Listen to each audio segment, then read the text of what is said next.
नमस्कार साथियों। इन दिनों कर्नाटक विधानसभा का चुनाव चर्चा में है और कर्नाटक के सियासी मैदान में सत्ता की दौड़ शुरू हो चुकी है और सत्ता प्राप्त करने के लिए विभिन्न राजनीतिक दलों के द्वारा साम दाम दंड भेद की नीति अपनाई जा रही है और लोगों को, वहां की जनता को प्रलोभित करने के लिए विभिन्न प्रलोभन दिए जा रहे हैं। मुफ्त चुनावी वादों का झड़ी लगा रहे हैं ये पार्टियां और रेवड़ी बांटने की जो संस्कृति भारत में चल रही है उसे बखूबी निभा रहे हैं और उसे चालू रखते हुए जा रहे हैं। चाहे वो सत्ता की बीजेपी सरकार हो, चाहे वो विपक्ष की कांग्रेस हो, जेडीएस हो, कोई भी पार्टी इस रेवड़ी बांटने में पीछे नहीं दिखाई दे रही है और वादों पे वादे वहां पर किए जा रहे हैं। पहले बात करते हैं हम कांग्रेस के द्वारा 5 जो गारंटी वहां पर दी गई है लोगों को रेवड़ी कल्चर के तहत, उसके बारे में। तो कांग्रेस ने 5 गारंटी दी है। इनमें पहली गारंटी दी है गृह ज्योति योजना के तहत हर महीने 200 यूनिट मुफ्त बिजली का वादा उन्होंने कर्नाटक की जनता से की। इसी प्रकार से गृह लक्ष्मी योजना के तहत परिवार की प्रत्येक प्रमुख महिला को 2000 रुपए प्रतिमाह देने का इन्होंने वादा किया है। फिर अन्न भाग्य योजना के तहत बीपीएल परिवार के प्रत्येक सदस्य को हर महीने 10 किलोग्राम चावल देने का भी इन्होंने आश्वासन दिया है।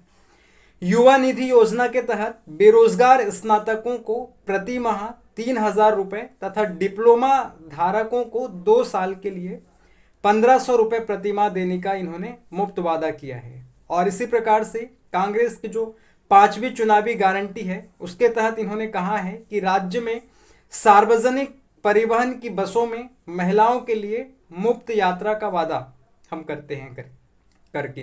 तो इस प्रकार से 5 गारंटी कांग्रेस ने कर्नाटक की जनता को दी है। और बात कर लें हम यहाँ पर पिछले चुनावों की, तो आपको पता है पिछले गुजरात में चुनाव हुए और हिमाचल प्रदेश में चुनाव हुए। तो इस हिमाचल प्रदेश में जो है कांग्रेस पार्टी ने सत्ता प्राप्त की थी और वहाँ पर भी इन्होंने वादे किए थे।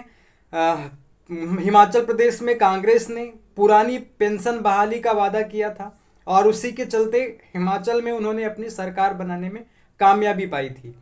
इसी प्रकार से कर्नाटक में अभी जो चुनावी माहौल चल रहे हैं जिसके तहत कांग्रेस ने अपना 5 वादा किया है, मुफ्त रेवड़ी बांटने का जो वादा किया है, और इसी प्रकार से अन्य पार्टियां भी अपना वादा करते जा रहे हैं। भाजपा की जो बोम्मई सरकार है कर्नाटक की, उन्होंने भी कांग्रेस के जवाब में घोषणा कर दिया है कि हम गरीब परिवार की महिलाओं को 3000 रुपए प्रति महीना देंगे। जेडीएस ने भी वहां पर कर्नाटक में मुफ्त वादों की गंगा में हाथ धोने के लिए कई रेवड़ियों की घोषणा कर रखी है। इसमें वरिष्ठ नागरिकों का पेंशन 1200 से बढ़ा करके 5000 रुपए महीना करने की घोषणा उन्होंने कर दी है। हाई स्कूल छात्राओं को मुफ्त साइकिल, तो स्नातक छात्राओं को मुफ्त इलेक्ट्रिक स्कूटर जैसे वादे किए गए हैं। कहने का मतलब है कि चाहे वहां पर सत्तारूढ़ बीजेपी हो, कांग्रेस हो विपक्ष की, या जेडीएस हो, ये कोई भी पार्टियां जो है इस रेवड़ी बांटने की संस्कृति में पीछे नहीं रह रहे हैं और पीछे नहीं रहना चाह रहे हैं। क्योंकि कुछ दिनों से देखा जा रहा है, कुछ समय से देखा जा रहा है भारत में कि ये मुफ्त रेवड़ी की जो संस्कृति है ये कारगर सिद्ध होते जा रही है। ये मुफ्त रेवड़ी की संस्कृति शब्द जो निकल करके आई, ये आम आदमी पार्टी के उत्थान के बाद निकल करके आई है। आपको पता होगा कि दिल्ली और पंजाब में आम आदमी पार्टी की सरकार है और दिल्ली में आम आदमी पार्टी की सरकार यानी कि अरविंद केजरीवाल की सरकार ने यहाँ पर लोगों को मुफ्त बिजली, पानी सुविधाएं प्रदान कर रहे हैं और बसों में और सार्वजनिक परिवहन में महिलाओं को फ्री उन्होंने रखा है, उनके लिए परिवहन सुविधा फ्री रखा है। इसी प्रकार से हेल्थ एजुकेशन सेक्टर को भी फ्री रख करके यहाँ पर एक संस्कृति चलाई जा रही है, यानी कि फ्रीबीज कहा जा रहा है जिसे। तो इस प्रकार से ये चीज़ें यहाँ पर दी जा रही है। पंजाब में भी मुफ्त बिजली का वादा आम आदमी पार्टी ने किया था और सरकार बनाने में कामयाबी पाई थी। तो इस प्रकार से देखा जाए तो ये मुफ्त वादे किए जा रहे हैं और ये चुनाव जीतने में काफ़ी मदद कर रहे हैं। इस वजह से कोई भी पार्टी इस मुफ्त की संस्कृति को छोड़ना नहीं चाह रहा है। भाजपा की भी हम बात कर लें तो उत्तर प्रदेश और गोवा में भी भाजपा की सरकार है और उत्तर प्रदेश और गोवा के लोगों को भी उन्होंने इसी रेवड़ी संस्कृति के तहत प्रलोभित किया था। उत्तर प्रदेश और गोवा में कॉलेज छात्राओं को मुफ्त स्कूटी, 2 मुफ्त रसोई गैस सिलेंडर और मुफ्त बिजली का वादा की थी भाजपा ने, तब जाकर के सरकार बनाने में कामयाबी हासिल की थी।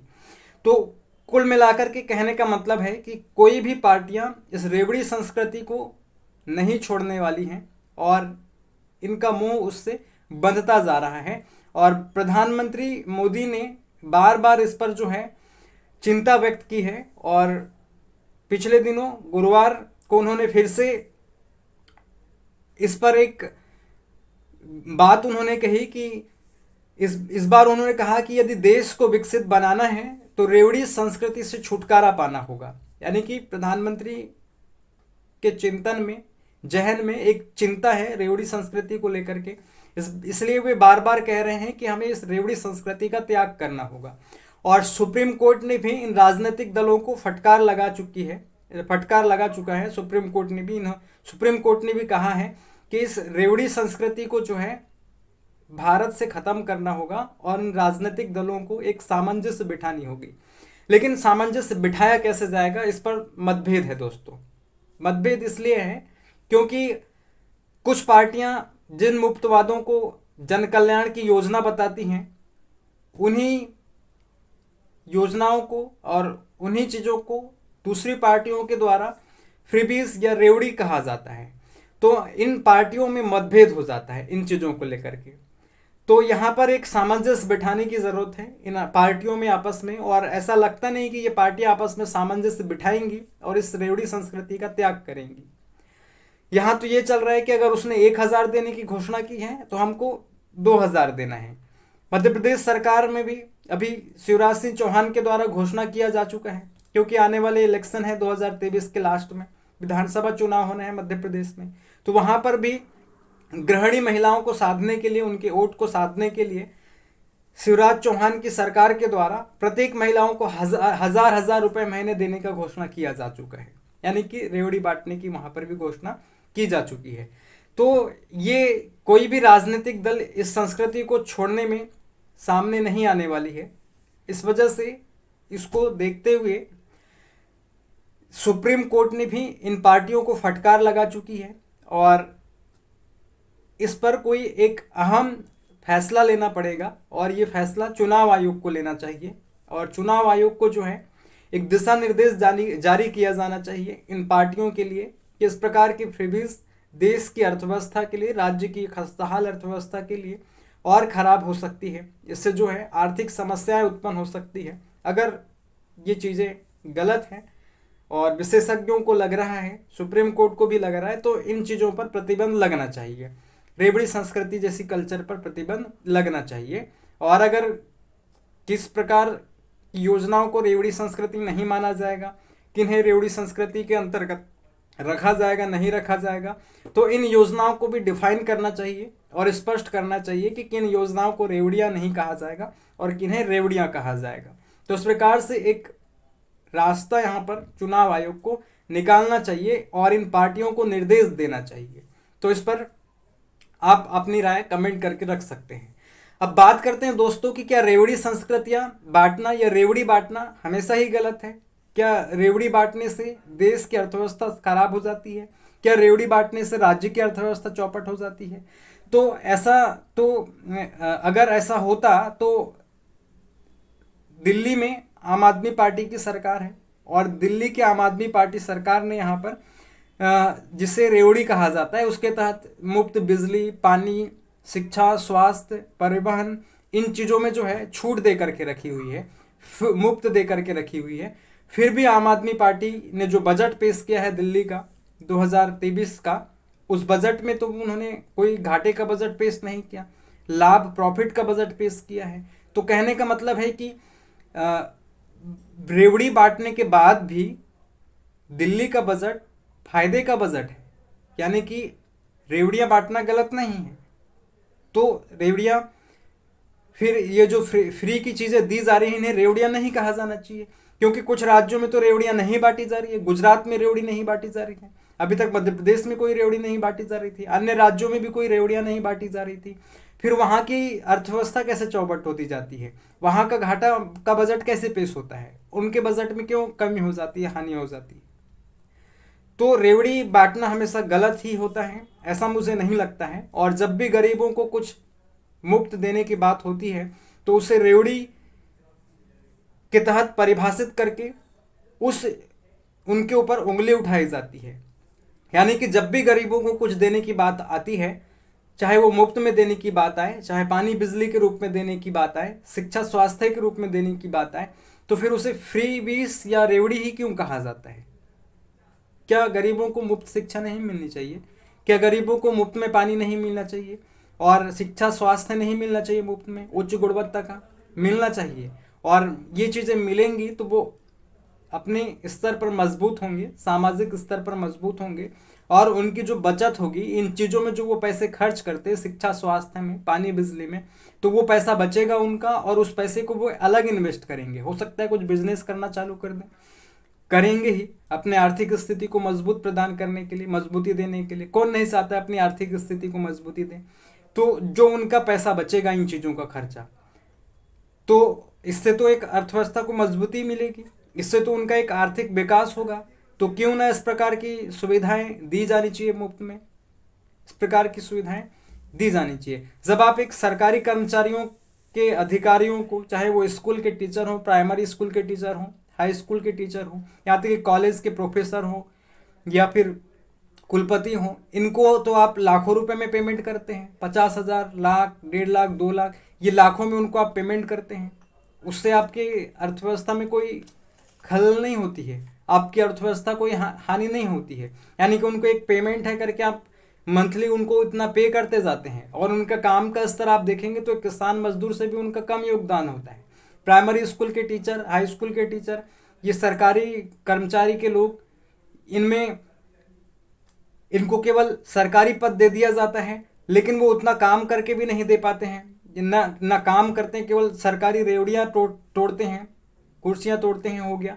फिर भी उनको लाखों रुपए में वेतन दिया जाता है, और जब गरीबों को कुछ चीज़ें फ्री में देने की बात आती है तो उसे रेवड़ी कह दिया जाता है।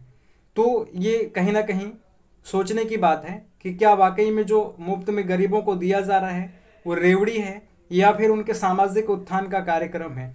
क्या इस प्रकार से जो मुफ्त में चीज़ें दी जा रही हैं वो मिलती रहनी चाहिए गरीबों को, या फिर उसे बंद कर देना चाहिए रेवड़ी संस्कृति मान करके?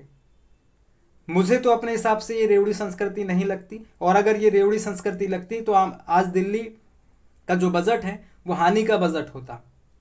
मुफ्त में देने के बाद हानि में उनका बजट जाता, घाटे का बजट होता। लेकिन फायदे का बजट कैसे हो गया दिल्ली का? क्योंकि उनको मुफ्त चीज़ें मिली गरीबों को, उन्होंने अपना पैसा बचाया और अलग अपने उद्योग धंधों में इन्वेस्ट किया होगा, बिजनेस किया होगा, उससे उनकी आर्थिक प्रगति हुई होगी, राज्य की प्रगति हुई होगी, देश की प्रगति हुई होगी।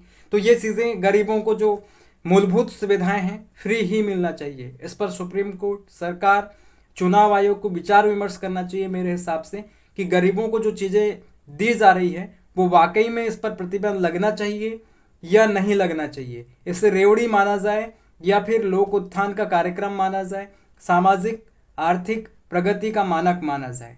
क्योंकि गरीबों को आधारभूत सुविधाएं मेरे हिसाब से मुफ्त ही मिलनी चाहिए। जब आप एक सरकारी कर्मचारी को लाखों रुपए में पेमेंट कर सकते हैं, आप विधायकों को, मंत्रियों को, सांसदों को लाखों रुपए में पेमेंट करते हैं, उनको अनेक सुविधाएं आप प्रदान करते हैं, और ढेर सारी सरकारी सुविधाएं भी उनको आप देते हैं।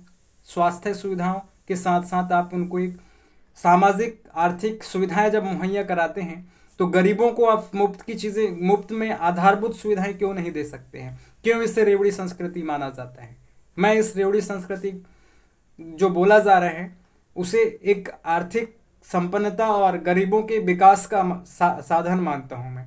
आप इस पर जो भी अपने विचार हैं व्यक्त कर सकते हैं, और अगर मेरे विचारों से सहमत नहीं हैं तो उस पर भी आप कटाक्ष कर सकते हैं। अपने विचारों को व्यक्त करने के लिए आप स्वतंत्र हैं। लेकिन मेरी मांग ये है कि आधारभूत सुविधाएं गरीबों को मुफ्त में मिलनी चाहिए, चाहे वो योजनाओं के तहत मिला जाए या रेवड़ी के तहत मिला जाए, मिलना चाहिए। क्योंकि जब आप एक प्राइमरी शिक्षक, हाई स्कूल के शिक्षकों को भरमार भर भर के पेमेंट देते हैं, सरकारी कर्मचारियों को भर भर के पेमेंट देते हैं, उनके पुरानी पेंशनों को लागू कर रहे हैं, नई पेंशनों के तहत उनके पेंशनों को बढ़ाने की स्कीम शुरू शुरू कर सकते हैं। तो आप गरीब मजदूरों के लिए क्यों नहीं कर सकते हैं? गरीब मजदूरों को आधारभूत सुविधाएं फ्री में देने में क्या दिक्कत है? आप लोगों को दीजिए। जय हिंद। मिलते हैं अगले वीडियो में। धन्यवाद।